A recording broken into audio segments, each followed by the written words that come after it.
This is Pivot Perspectives with Chris O'Byrne, the show that takes you around the world to share interviews with some of the most successful and relevant people on the planet. Hear their stories and get the most important business lessons they've learned on their road to success, and get exclusive access on how to implement their success into your life and business. Pivot Perspectives is brought to you by the Strategic Advisor Board and your host, Chris O'Byrne.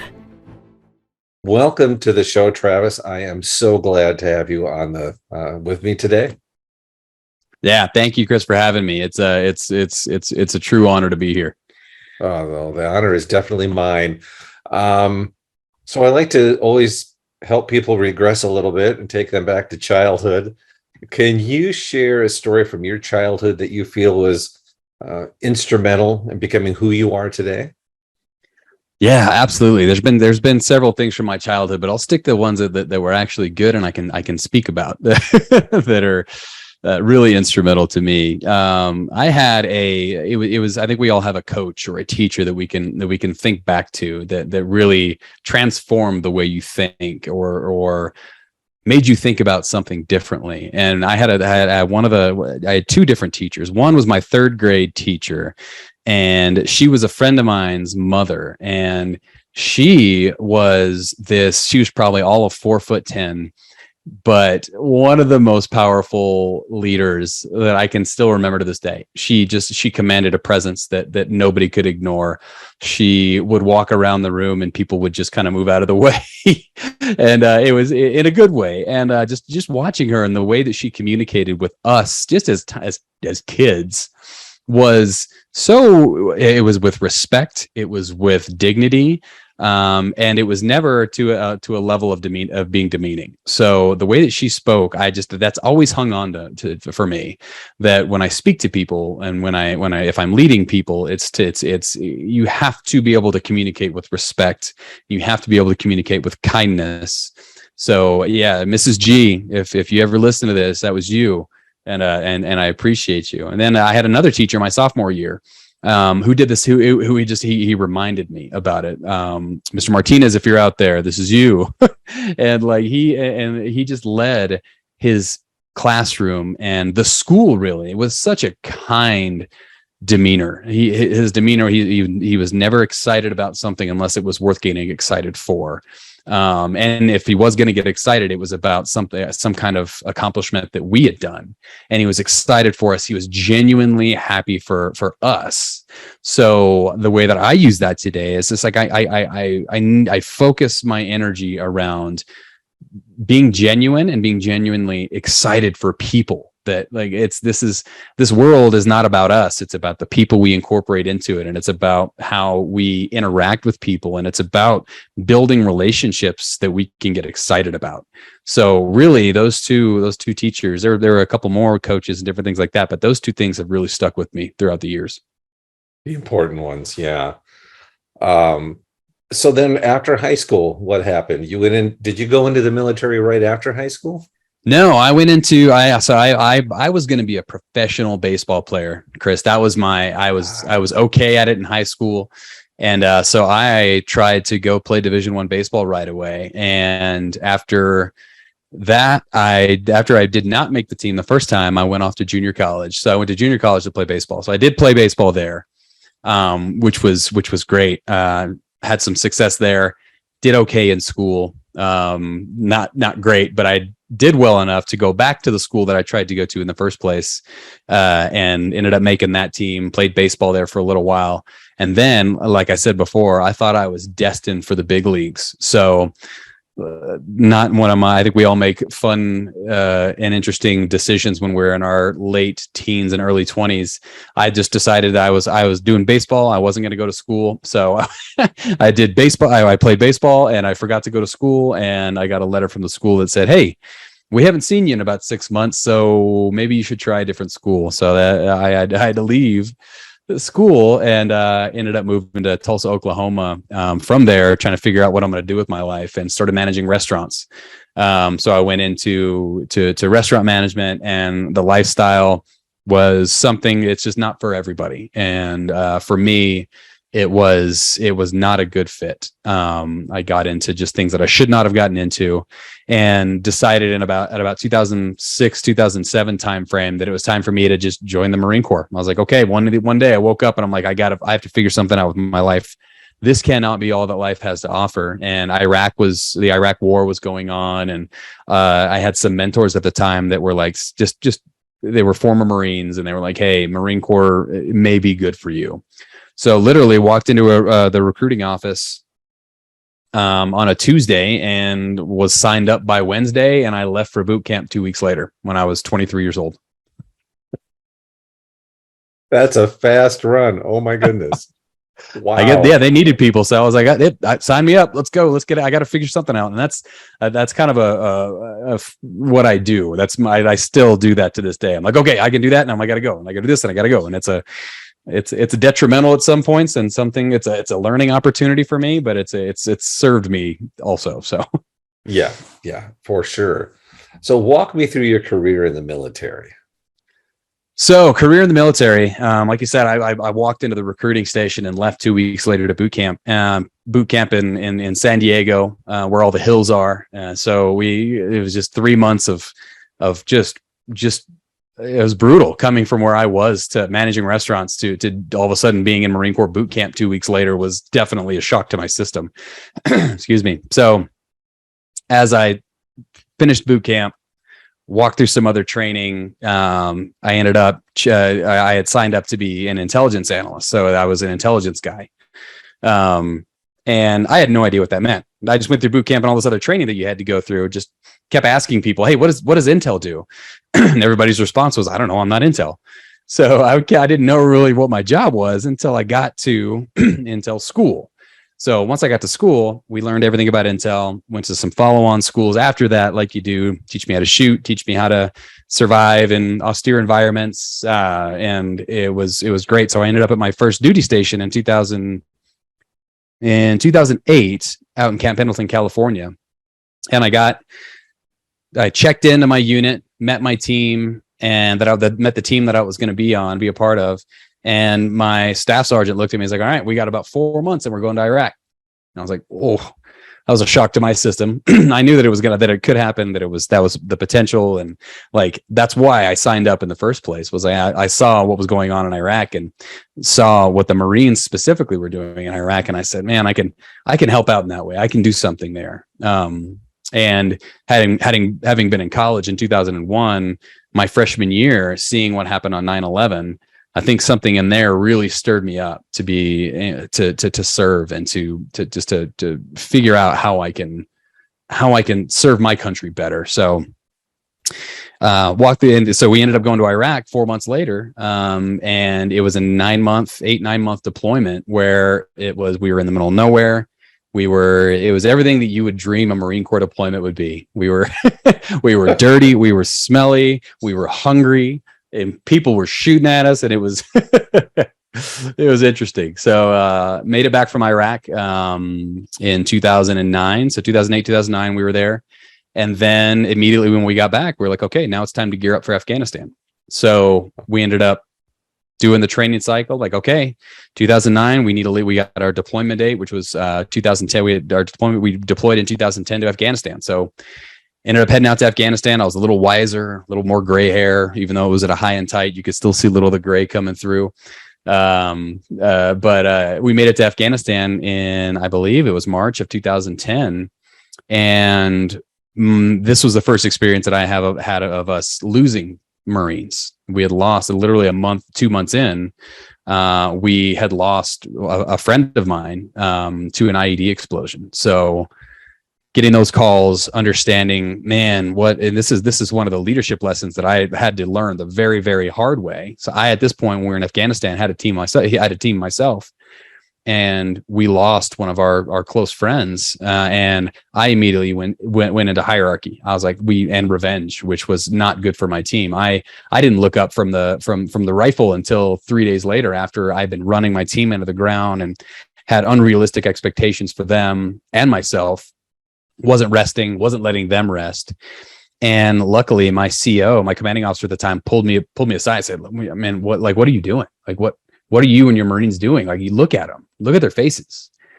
Like, they're suffering, they're grieving too. Like, this is something that you need to take control over, and you need to figure this out. So, it opened my eyes to this new way of leadership that I had, that was caring and that was understanding of my people. So that was my first instance of being able to interact in that way. So we lost Jacob Light in May of 2010, and then ended up losing 2 more Marines during that deployment. So it was a hard kinetic deployment. Came home late 2010, and just kind of it felt like we were just like dragging our feet through the door when we got home. So 2010 came. I ended up getting orders from Camp Pendleton, so they moved me from Camp Pendleton, California, to Colorado Springs, Colorado, to work here, which was one of the best decisions of my career, but one of the worst decisions the Marine Corps ever made, because I'm here now. Like, they sent me to beautiful Colorado Springs, and I'm never leaving. So ended up working at United States Northern Command as an intel guy for that time, from 2011 to 2016 when I got out, and worked every issue from countering cartels, countering narcotics, countering terror. I was the counter guy. So we did a lot of work trying to make sure that people didn't attack our homeland in any way, shape, or form when I was at Northcom, and did some amazing work there, and ended up getting out in 2016 after 9 years. And so that was kind of my Marine Corps career in a nutshell. Learned a lot about leadership. I still quote some of those leaders that I served under to this day, and it had a huge impact on the way I lead and the way I teach leadership.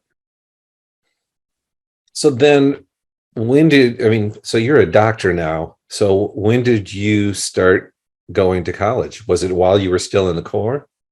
Yeah. So after they politely asked me to leave the first time I tried college, I had my associate's degree from the community college I went to.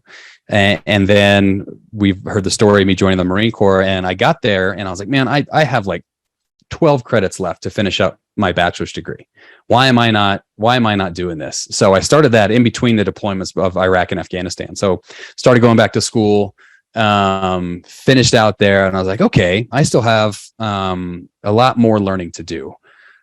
Let's start a master's degree. So started a master's degree program through Penn State. It was Homeland Security and Geospatial Intelligence. I really wanted to take this and run with it. And like, I was Homeland Security at the time, working for Northcom, and it was just like, okay, that's my thing.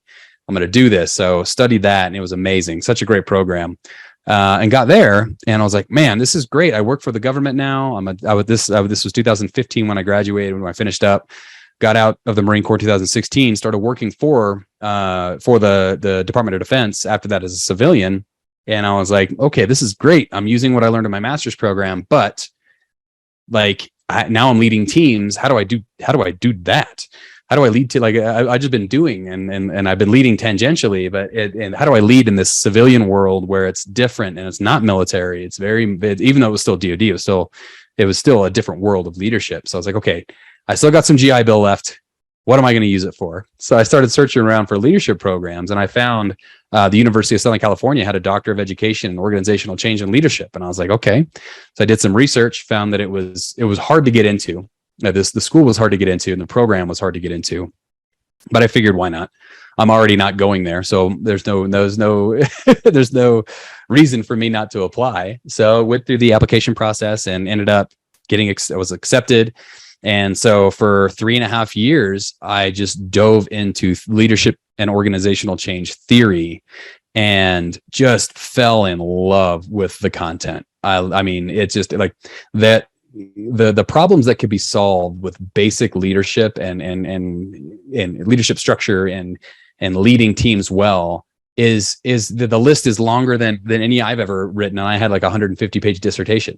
It goes into like leading people well means that you're helping people's mental health, you're helping people's physical health, you're helping people get through emotional things. You yourself are leading yourself well. So this just this wide world of leadership and different ways to do things opened up for me. And then on the organizational change side, I found that every single organization, no matter if you're around for long enough, you're going to change. Things are going to change.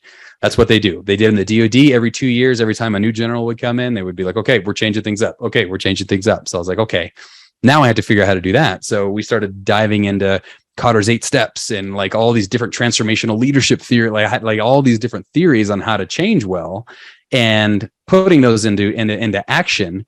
Really, I was like, man, they worked. Like, they're theories for a reason. They worked. So as I started diving into the organizational change piece, COVID hit and we all got sent home. And it was just this whole new world of like leadership and organizational change that people just kind of, it was new to people. So that's when I started the process of researching for my book, Hybrid. Okay. So one question. So did you become an officer then while you were in the Corps? No, I was enlisted the entire time. So I stuck the enlisted course, and it was probably the best thing that I could have done. Why do you say that? The way that I was able to lead smaller unit teams, the way that I was able to dig into some of the like officers, what I saw, and they are strategic. They're looking at the strategic picture. They're trying to figure out how to lead missions. They're trying to figure out how to lead things. For me, being able to lead people was where I fit in really, really well. So like being able to mentor, being able to, even down to the physical training that we did, being able to go out with my guys, and like, that wasn't an officer thing. That was an enlisted thing. And I didn't want to lose that. The relationship that I had with my people was what made that so fulfilling and so great. So I didn't want to lose that. And I was also, to be completely honest, I was a little old. I didn't join them, or I didn't enlist till I was 24. So at that time I was going to be, 31, 32, going to officer training with a bunch of 22, 23-year-olds. And that aspect of it also was like, man, do I really want to start over? Do I really want to like kind of start this from ground zero? And so we'd had a family, and it would have been taking me away from my family. And it wasn't where we were going to be, where we wanted to go. That makes sense. Yeah.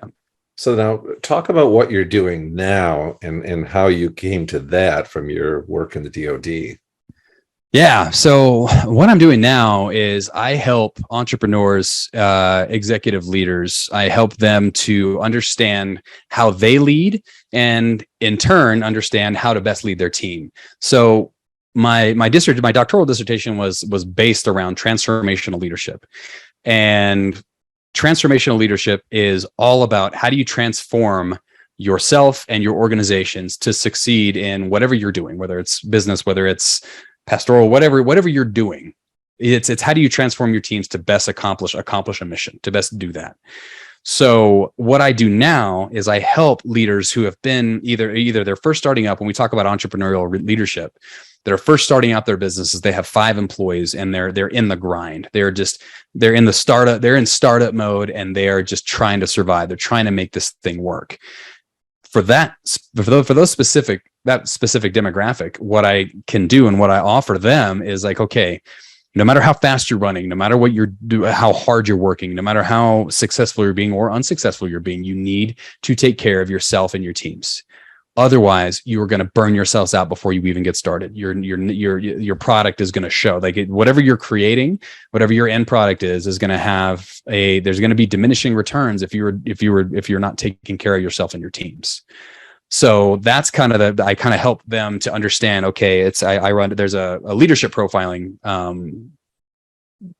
tool that I use that really helps identify where leaders lean, how they communicate with others, where they're at when they're on their worst day, when they're on their best day. And it really helps them understand, like, okay, here's a problem. Here's where I lean. Here's where my team leans. How can I mix all of that to get an outcome that we really, really want? So for the entrepreneurs, and that's kind of the baseline. And then when we jump and we talk about senior executives have been doing this forever, their leadership philosophy is well in place. A lot of them know who they are as leaders. A lot of them know what they're doing. But it takes someone from the outside to come in and be like, okay, again, are you taking care of yourself and your teams? So how do you do that? What is in place for you to do that? What are your goals? What does it look like 5 years from now? For a lot of the CEOs that I work with, it's what does a transition plan look like? You'd be fascinated with how many people do not have a transition plan, and where people just get nominated into these C-suite positions that they don't have the real experience in it, and they don't have like training roadmaps. So how I help them is like, okay, there's a thing called legacy theory. And what kind of legacy do you want to pass on to the next CEO or to the next whatever COO, however that works, whatever position they're in. And so I work with these organizations from entrepreneur all the way to CEO. And in the middle, we just we come together and we figure out roadmaps, training, mentoring programs, different things like that for those organizations.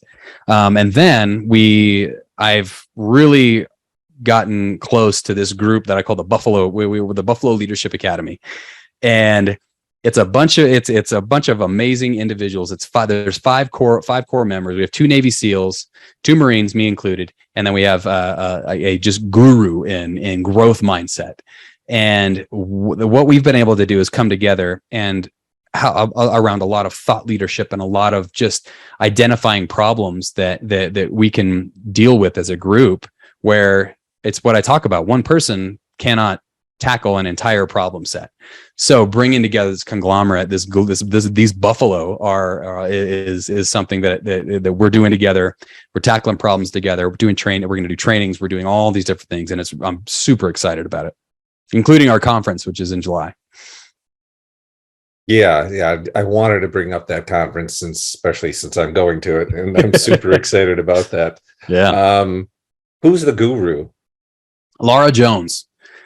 So Laura, she is an award-winning CEO. She has an amazing.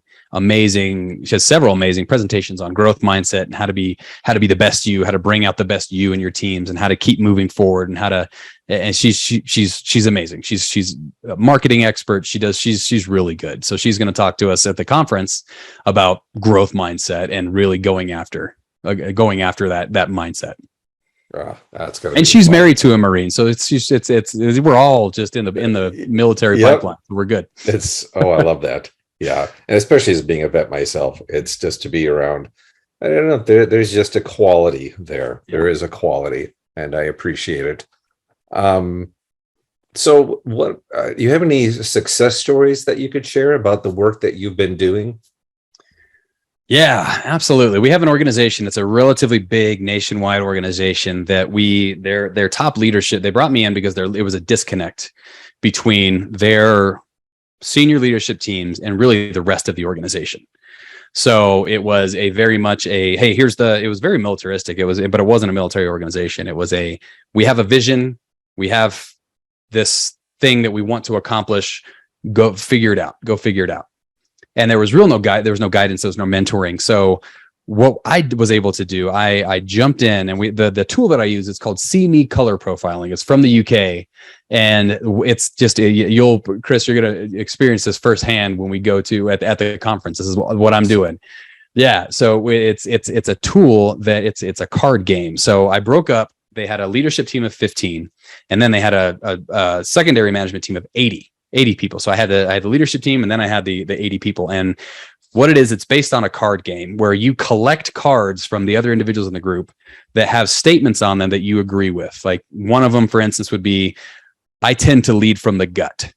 If I'm a leader and I say, I don't lead that way, I go and trade that card for another one that may say, I like to think through my decisions thoroughly. So we got all these people together, and we got them all grouped out into their different colors of how they make decisions. And we came up with a roadmap.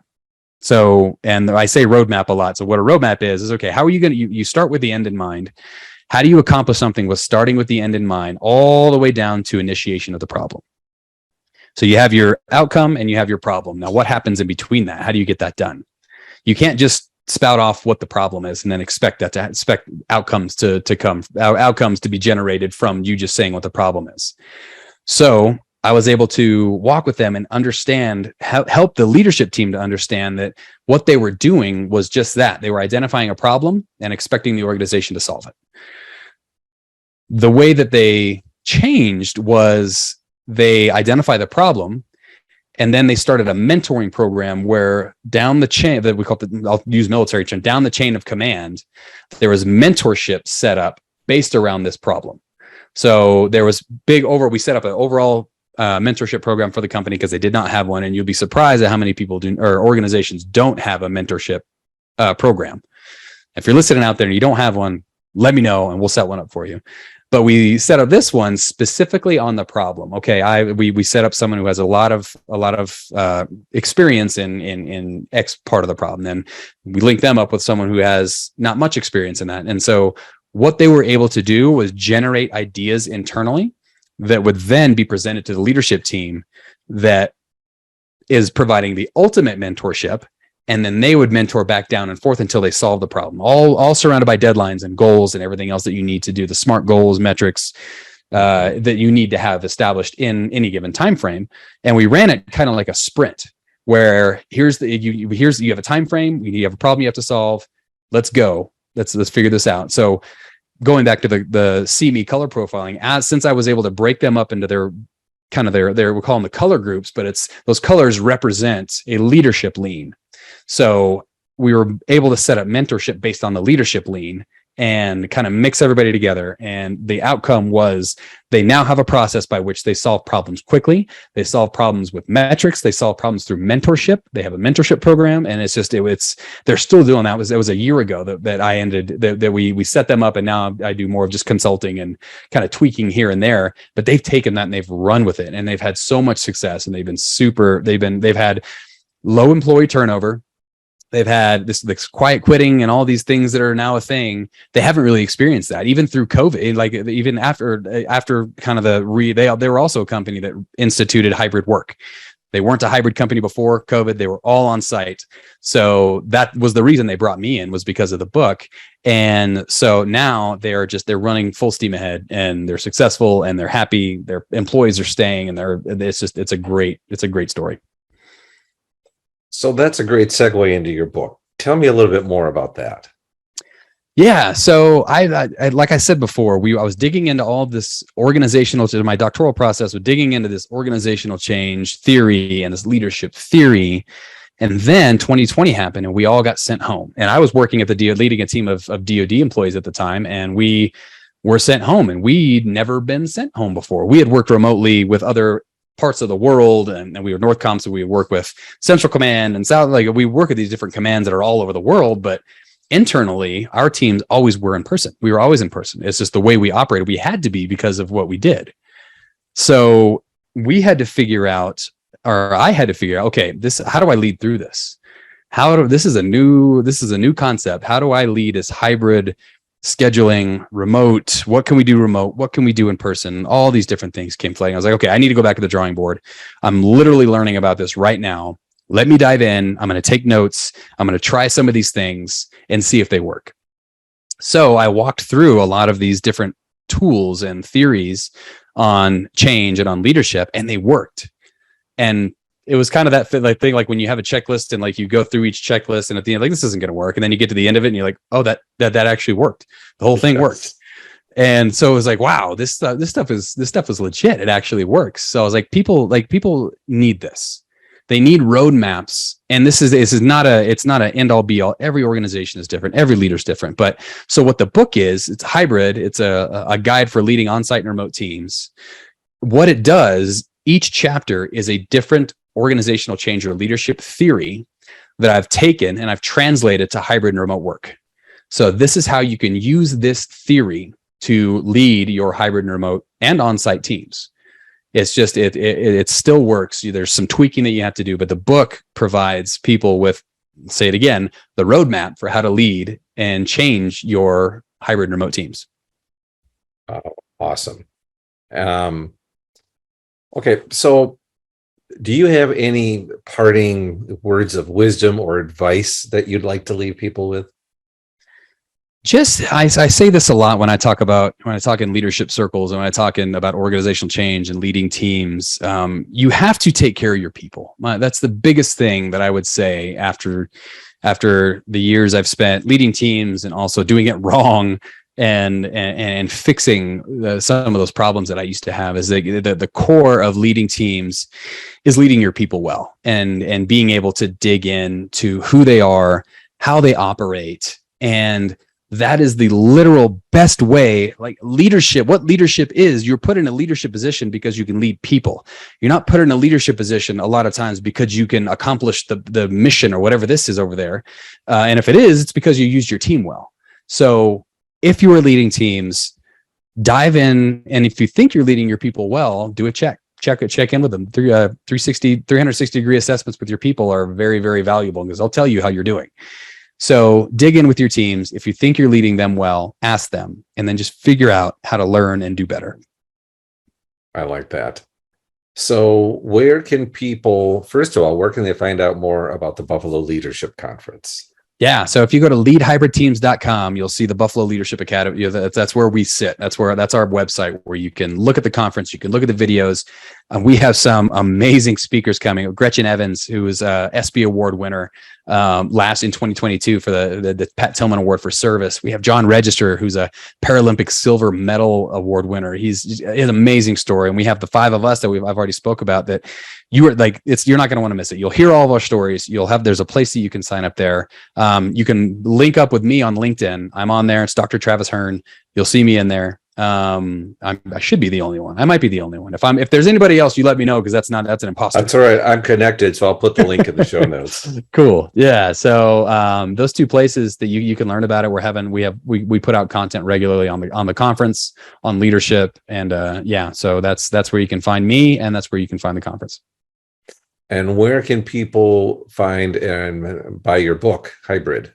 Yeah, you can buy it anywhere books are sold online. Amazon, you can go look it up on Amazon. It's Hybrid, a guide to successfully leading on-site and remote teams, and barnesandnoble.com. So anywhere online. You can even do walmart.com if you want.